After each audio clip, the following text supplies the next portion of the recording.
is this Warren debacle, which at a certain point, you just got to acknowledge that this is a pattern of behavior.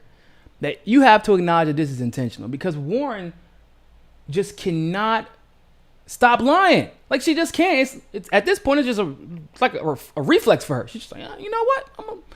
I could tell the truth here, and it really wouldn't hurt me. It might help me, but instead, I think I'll just lie instead, because I want a couple of brownie points, and I like people patting me on the back and feeling sorry for me, which seems to be Warren's whole career. It's just like manufactured oppression that she's never really experienced. I'm not saying she's never experienced any oppression as a woman, but that's the bare minimum. Like, she's a white woman from Oklahoma, okay? She has seemed to do pretty damn well for herself, and where she's had opportunities given to her, she's taken advantage of those opportunities. But for whatever reason, still, she kind of puts off this image that she's like oppressed. Like, she just yearns to be oppressed, and I don't get it. But hey, not my problem. So here's what we're gonna do. We're gonna check out this new lie that Elizabeth Warren is pushing now.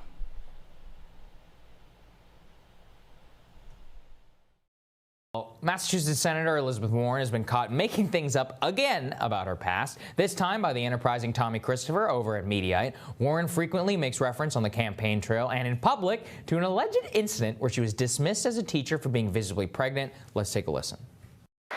So my first teaching position was as a special needs teacher. There we go. I loved that job. But by the end of the first school year, I was quite visibly pregnant, and the principal didn't invite me back for the next school year.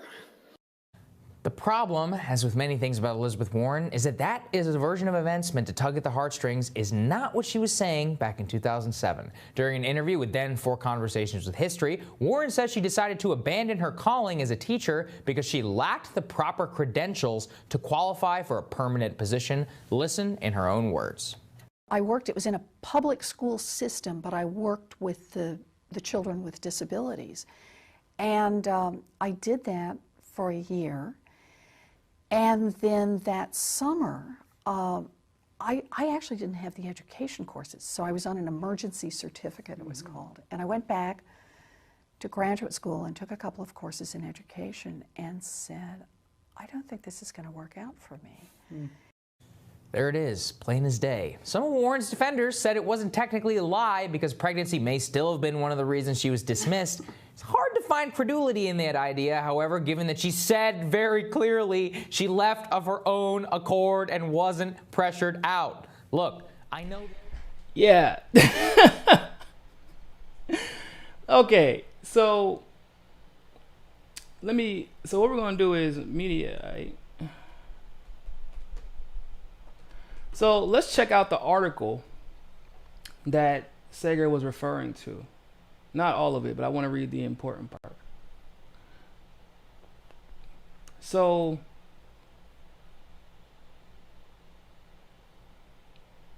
Warren said that she was fired.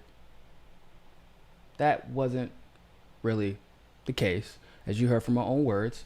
And the article says that the version of the video that you heard was closer to the truth in a lawyerly technical sense, but according to Elizabeth Warren, the 2000 law professor, that is still a lie, her claiming that she was fired because of her pregnancy.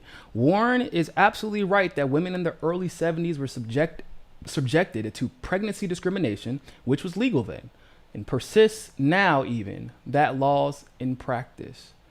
It persists now even with laws in place. But in a March 8th, 2007 interview with Harry Chrysler for Conversations with History, Warren made it clear that such discrimination had nothing to do with laws of that particular teaching job. Warren also told Chrysler how she had earned a full scholarship to George Washington University at 16 and graduated with a degree in speech pathology and audiology, and didn't mention the commuter college that has become another pillar in her bio. I did not know that she went to George Washington at 16. She then explained that she left her public school job after 1 year because she lacked the educational credentials to qualify for a permanent position, and that she decided on her own to abandon the calling. And there you have it, folks. Elizabeth Warren caught lying again in video and on paper. And I guess it makes sense that she studied speech pathology, considering that she's clearly a pathological liar. she just keeps lying. I don't like. It's getting to the so like one of the main reasons, one of the main criticisms of Trump is the fact that he is a pathological liar. And I don't give a damn how you feel about Trump. This is an undeniable fact. If Trump can lie and get away with it to benefit himself, he absolutely will. He will. There's no question about that. He's done it. He's not worth as much money as he's claimed to be in the past.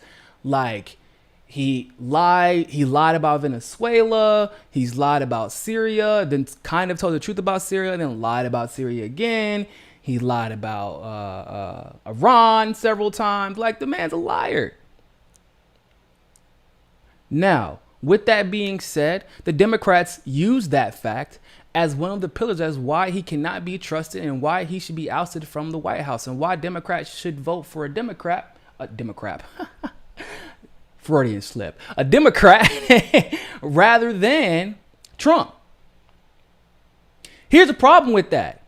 When you're putting forth someone like Elizabeth Warren, who herself has proven to be a pathological liar, what contrast exactly are you putting like up against Trump? Like, what exactly is the difference between Warren being a pathological liar and Trump being a pathological liar? What's the difference?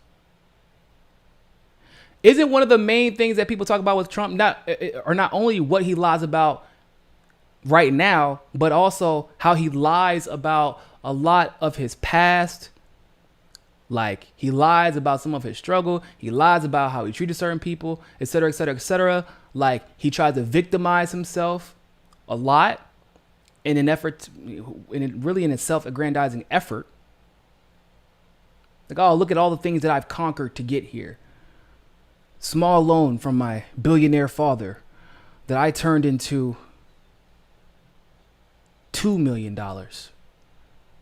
No help from my billionaire father, whose property I largely inherited. But this isn't all that different from Warren. Warren may not have come from a billionaire family, but her upbringing was not as difficult as she's portrayed it to be. She was not marginalized as an indigenous American like she claimed to be.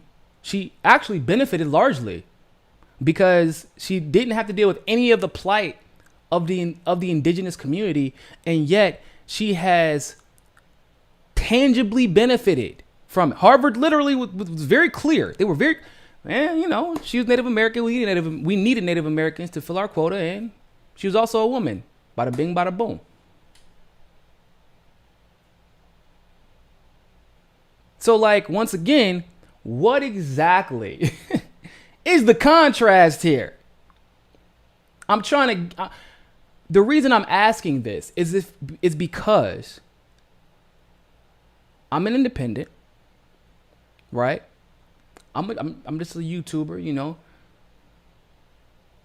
I may not be the smartest guy in the room, but I at least know how to use a search engine. What I mean to say is I'm not the only person that can do opposition research.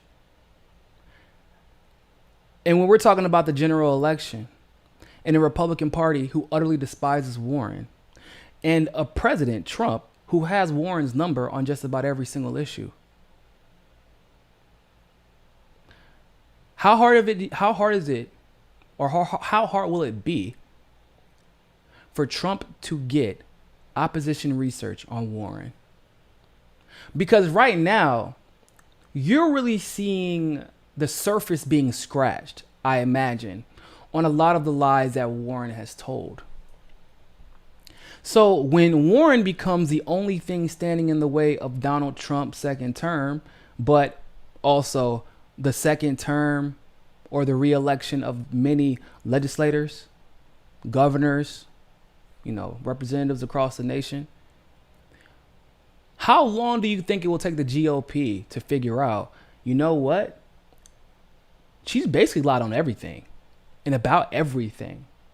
We don't have to. Trump has already sold himself to his base, right? He's managing the clock right now. He doesn't need to put up 50 more points. He's already put up 45. And the Democrats put up maybe 13. 13, 14 points. All he has to do is run the clock down. Maybe score a couple of field goals. However, the Democrats should be throwing Hail Marys, but instead they keep turning the damn ball over and getting scored on.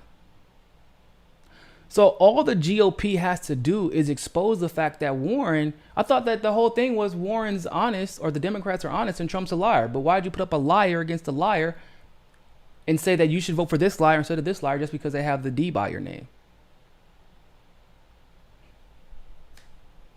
That's all you have to do.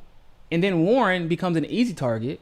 And not only do you lose the White House again, but you may also lose the legislature because the Democrats will of course, back Warren 100%. So you might even lose the legislature just because people are like, damn, this woman is lying straight to people's faces and lies that are actually easier to catch. Some of these lies have been easier to catch than Hillary's lies. Because Hillary's, you got to do a lot of mapping. You got to pull out the whiteboard and start drawing a bunch of stuff together and, figuring out the lies through some of the, you got to like siphon through the misdirection that Hillary has become known for. But with Warren, it's like, I said this. Well, but you said this like 2 years ago. Well, yeah, but I'm a fighter, so ignore that. Yeah, I just changed my position. Hey, don't forget to hit that subscribe button if you like that segment of Mikasa Sukasa. Also, you can help us upgrade the studio and take this show on the road to cover the on-the-ground politics that you love by clicking on that GoFundMe link in the description and donating literally anything. Anything helps. Also, you can follow us on Rockfin, on Twitter, and on Facebook as well. And hey, more than anything else, people, always remember, find your balance. Peace.